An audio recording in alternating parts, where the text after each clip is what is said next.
بسم اللہ الرحمن الرحیم۔ اللہم صلی علی محمد وعلی آل محمد۔ السلام علیکم۔ آج تاریخ اسلام سے ایک ایسا واقعہ پیش کر رہا ہوں جو بہت ہی حیرت انگیز ہے، اور وہ ہے حضرت حمزہ رضی اللہ تعالی عنہ کے حضرت علی رضی اللہ تعالی عنہ کی اونٹنیوں کو قتل کرنے کا واقعہ۔ سوال یہ پیدا ہوتا ہے کہ کیا حضرت حمزہ رضی اللہ تعالی عنہ نے واقعی ایسا کیا کہ انہوں نے حضرت علی رضی اللہ تعالی عنہ کی اونٹنیوں کو قتل کیا؟ تو اس کا جواب ہے جی ہاں، بالکل یہ واقعہ ہوا۔ یہ تاریخ اسلام کا ایک ایسا حیران کن اور غیر معمولی واقعہ ہے کہ اس پر یقین کرنا مشکل ہے، لیکن اسے جھٹلایا بھی نہیں جا سکتا، کیونکہ یہ واقعہ کوئی ہمیں تاریخ کی کتابوں میں نہیں ملتا کہ جہاں پہ ہم کہیں کہ اس میں کسی نے گھڑ کے شامل کر لیا ہو، بلکہ یہ احادیث کی کتابوں میں ملتا ہے، احادیث کی، اور وہ بھی صحیح بخاری اور مسلم میں، اور اس کو تمام محدثین نے صحیح قرار دیا ہے، اور اس واقعہ کے تمام راوی ثقہ ہیں۔ صحیح بخاری کتاب غزوات کے بیان میں یہ واقعہ درج ہے۔ حدیث نمبر ہے 4003۔ جی 4003۔ واقعہ کچھ یوں ہے، حضرت علی رضی اللہ تعالی عنہ سے روایت ہے، انہوں نے فرمایا کہ بدر کی غنیمت سے میرے حصے میں ایک اونٹنی آئی، اور نبی کریم صلی اللہ علیہ وآلہ وسلم نے دوسری اونٹنی مجھے مال فے کے خمس سے عنایت فرمائی تھی۔ میں نے ارادہ کیا کہ سیدہ فاطمہ بنت محمد نبی کریم صلی اللہ علیہ وآلہ وسلم کی رخصتی عمل میں لاؤں۔ میں نے بنو کینکا کے ایک زرگر سے معاہدہ کیا کہ وہ میرے ساتھ چلے تاکہ ہم ازکر گھاس لائیں۔ ازکر گھاس ایک خوشبودار گھاس ہوتی تھی جو اکثر بہت قیمتی ہوتی تھی، اور خاص طور پہ سنار اسے اپنے کام میں استعمال کرتے تھے۔ حضرت علی فرماتے ہیں، میرا خیال تھا کہ اس گھاس کو سناروں کے پاس فروخت کر کے اس سے اپنی شادی کا ولیمہ کروں گا، چنانچہ میں نے دونوں اونٹنیوں کے لیے پالان، بوریاں اور رسیاں جمع کرنا شروع کر دیں، جب کہ میری دونوں اونٹنیاں ایک انصاری شخص کے گھر کے قریب بیٹھی ہوئی تھیں۔ جب میں نے تمام سامان جمع کر لیا تو میں اپنی اونٹنیوں کے پاس آ کر کیا دیکھتا ہوں کہ ان کے کوہان کاٹ دیے گئے ہیں اور ان کی کوکھیں چیر کر ان کی کلیجیاں نکال لی گئی ہیں۔ جب میں نے یہ منظر دیکھا تو مجھے اپنی آنکھوں پر قابو نہ رہا۔ میں نے پوچھا، یہ کس نے کیا ہے؟ لوگوں نے بتایا کہ حمزہ بن عبد المطلب نے کیا ہے، اور وہ اس گھر میں انصار کے ساتھ شراب نوشی میں مصروف ہیں۔ ایک گلوکارہ یعنی مغنیہ اور اس کے سازندے بھی اس کے ساتھ ہیں۔ اس لونڈی نے اپنے گانے میں کہا، اے حمزہ، ان موٹی اونٹنیوں کا قصد کرو۔ اس نے جب یہ مصرع پڑھا کہ ہاں اے حمزہ اٹھو، فربا جوان اونٹنیوں کی طرف، اچانک حمزہ اٹھے، تلوار ہاتھ میں لی اور ان کے کوہان کاٹ دیے اور ان کی کوکھیں چیر کر ان سے کلیجیاں نکال لیں۔ حضرت علی رضی اللہ تعالی عنہ نے کہا کہ میں فوراً نبی کریم صلی اللہ علیہ وآلہ وسلم کی خدمت میں حاضر ہوا، جبکہ آپ کے پاس حضرت زید بن حارثہ بھی موجود تھے۔ نبی کریم صلی اللہ علیہ وآلہ وسلم نے میری تکلیف کو بھانپ لیا۔ آپ نے پوچھا، اے علی، تجھے کیا ہوا ہے؟ میں نے کہا اللہ کے رسول، میں نے آج جیسا دن کبھی نہیں دیکھا۔ حمزہ نے میری اونٹنیوں پر دست درازی کی ہے، انہوں نے ان کے کوہان کاٹ دیے ہیں اور ان کی کوکھیں چیر دی ہیں۔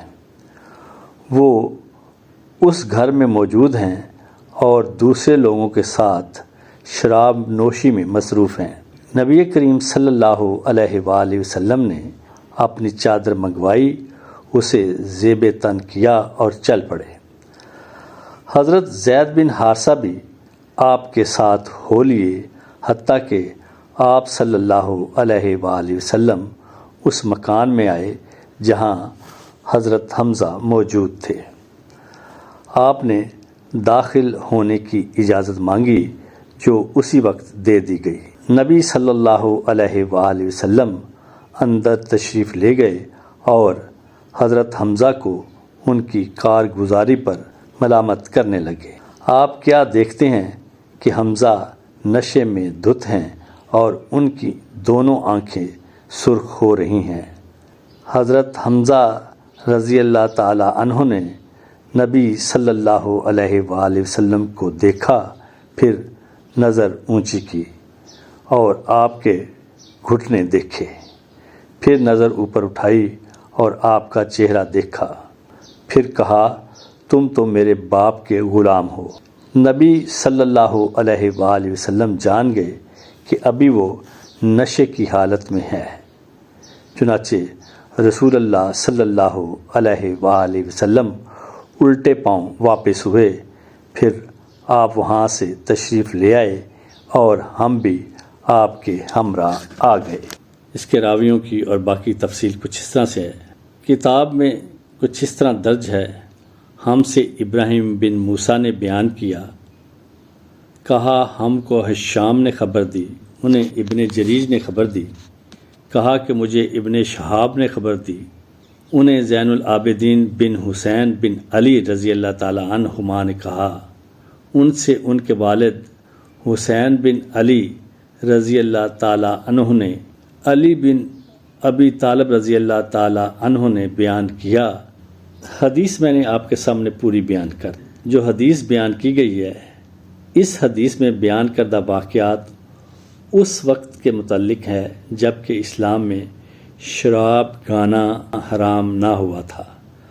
بدر کے اموال غنیمت میں سے ایک جوان اونٹنی حضرت علی رضی اللہ تعالی عنہ کو بطور مال غنیمت ملی تھی، اور ایک اونٹنی حضرت صلی اللہ علیہ وآلہ وسلم نے ان کو بطور صلہ رحمی اپنے خاص حصہ میں سے مرحمت فرمائی تھی۔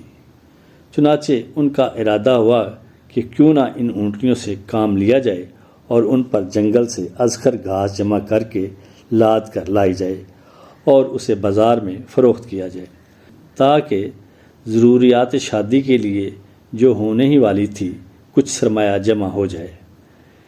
اس کاروبار میں ایک دوسرے انصاری بھائی اور ایک بنی کینکا کے سنار بھی تھے۔ حضرت علی رضی اللہ تعالی عنہ ان ہی عزائم کے ساتھ اپنی ہر دو سواریوں کو لے کر اس انصاری مسلمان کے گھر پہنچے اور اس کے دروازے پر جا کر ہر دو اونٹنیوں کو باندھ دیا۔ اتفاق کی بات ہے کہ اس انصاری کے اسی گھر میں اس وقت حضرت حمزہ رضی اللہ تعالی عنہ شراب نوشی اور گانا سننے میں محو تھے۔ گانے والی نے جب ان اونٹنیوں کو دیکھا اور ان کی فربہی اور جوانی پر نظر ڈالی اور ان کا گوشت بہت ہی لذیذ تصور کیا، تو اس نے عالم مستی میں حضرت حمزہ رضی اللہ تعالی عنہ کو گاتے گاتے یہ مصرع بھی بنا کر سنا دیا کہ جو روایت میں مذکور ہے۔ پورا شعر کچھ یوں ہے: الا یا حمزہ للشرف، اٹھو یہ عمر والی موٹی اونٹنیاں جو مکان کے صحن میں بندھی ہوئی ہیں، ان کو کاٹو اور ان کا گوشت بھون کر کھاؤ اور ہم کو کھلاؤ۔ حضرت حمزہ پر مستی سوار تھی، شعر سنتے ہی فوراً تلوار لے کر کھڑے ہوئے اور عالم بے ہوشی میں ان ہر دو اونٹنیوں پر حملہ کر دیا اور ان کے کلیجے نکال کر کوہان کاٹ کر گوشت کا بہترین حصہ کباب کے لیے لے آئے۔ حضرت علی رضی اللہ تعالیٰ عنہ نے جب یہ جگر خراش منظر دیکھا تو اپنے محترم چچا کا احترام سامنے رکھتے ہوئے وہاں ایک لفظ بیان نہ لائے بلکہ سیدھے حضرت صلی اللہ علیہ وآلہ وسلم کی خدمت میں پہنچ گئے۔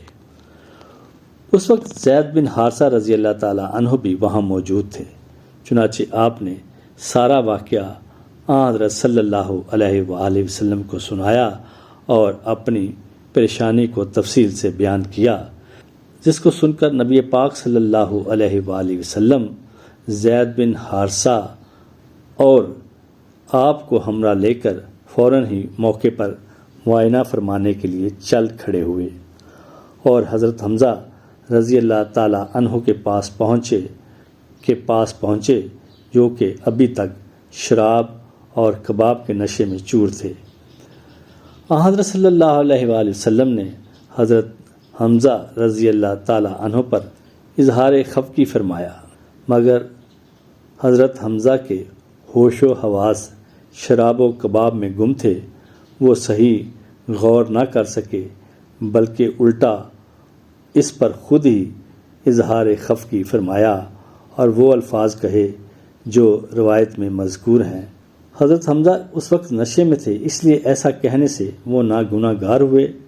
دوسرے ان کا مطلب یہ تھا کہ میں عبد المطلب کا بیٹا ہوں اور حضرت صلی اللہ علیہ وآلہ وسلم کے والد ماجد حضرت عبداللہ اور حضرت علی رضی اللہ تعالیٰ عنہ کے والد حضرت ابو طالب دونوں ان کے لڑکے تھے اور لڑکا گویا اپنے والد کا غلام ہی ہوتا ہے۔ یہ حالات دیکھ کر حضرت صلی اللہ علیہ وآلہ وسلم خاموشی سے واپس لوٹ آئے۔ اس وقت یہی مناسب تھا، شاید حمزہ کچھ اور کہہ بیٹھتے۔ دوسری روایت میں ہے کہ ان کا نشہ اترنے کے بعد نبی پاک صلی اللہ علیہ وآلہ وسلم ان سے اونٹنیوں کی قیمت حضرت علی رضی اللہ تعالیٰ عنہ کو دلوائی۔ یہ ہے جی پورا واقعہ، میں نے آپ کو شروع سے آخر تک سنایا ہے۔ یقیناً اس وقت تک ابھی جیسے میں نے پہلے بیان کیا کہ یہ جنگ بدر کے بعد اور احد سے پہلے کا واقعہ ہے، اور اس وقت تک ابھی نہ تو شراب کی حرمت آئی تھی نہ یہ گانے بجانے کی۔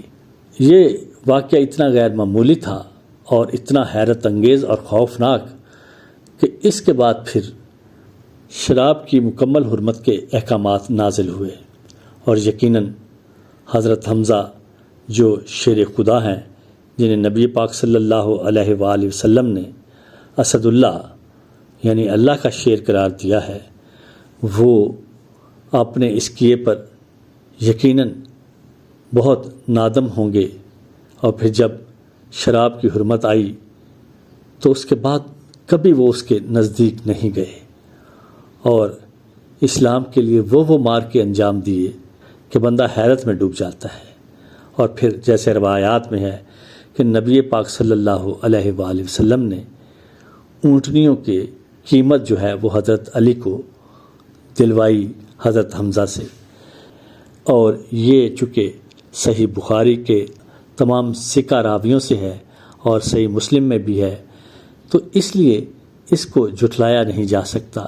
یہ بہت حیرت انگیز واقعہ ہے جو ہمیں بتاتا ہے کہ عرب کی صورتحال نبی پاک صلی اللہ علیہ وآلہ وسلم سے پہلے کیا تھی، اور جب مسلمانوں کے سامنے احکامات آتے تھے تو پھر ایک دم کیسے وہ سارے کا سارا معاشرہ ایک دم تبدیل ہو جاتا تھا، ہوا، اور پھر لوگوں نے دیکھا کہ وہی حضرت حمزہ جو میرے آقا حضرت محمد صلی اللہ علیہ وآلہ وسلم کے چچا بھی ہیں، انہوں نے کس طرح اسلام کے لیے اپنی جان دی اور کس طرح ان تمام چیزوں سے کنارہ کشی کی۔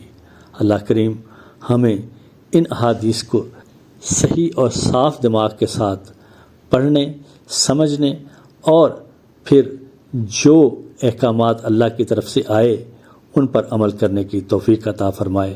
وما علینا الا البلاغ۔